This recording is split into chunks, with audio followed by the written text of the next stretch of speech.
What's going on, everyone? I wanted to make this video to highlight the three biggest takeaways that I've received after making $100,000 in a year. The first year that I made $100,000, six figures, was the year 2018.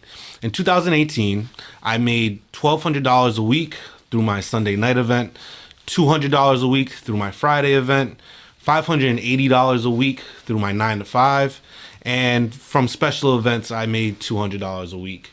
Roughly about $800 a month, but weekly breakdown, it breaks down to about $200 a week.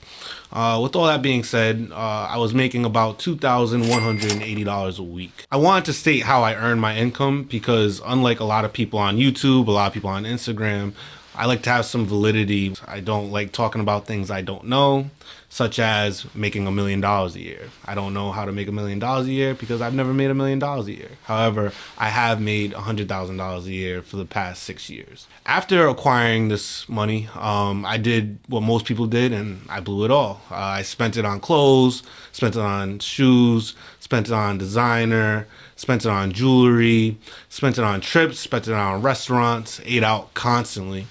And these things, I'm happy that I got out of my system, but at the same time, I feel like for the entrepreneur, for the person on the come up, these are all pitfalls that if you're not careful, you will succumb to them.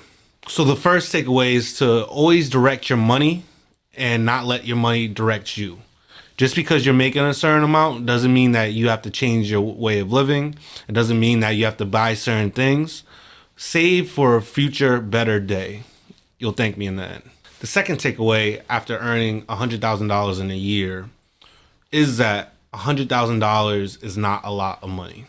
And what I mean by that is, growing up, I always thought that $100,000, six figures a year, was the golden ticket. It was the end all be all.